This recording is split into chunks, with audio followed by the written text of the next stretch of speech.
In this video, we will go over the relationship between standards and learning objectives. Standards, often defined by the state, define the knowledge and skills students should possess at their current grade levels.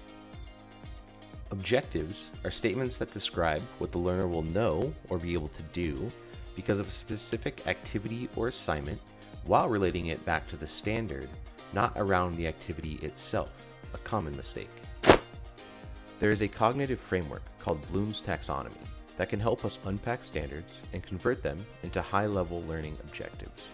Bloom's Taxonomy's pyramid levels build on each other, and notice they are all powerful verbs. When creating a learning goal, you must include a powerful verb related to the standard. Do not just summarize the activity. Here is an example. The standard is students build knowledge by actively exploring real-world issues and problems, developing ideas and theories, and pursuing answers and solutions. The objective we can unpack from that is students will be able to develop ideas on how to solve real-world issues.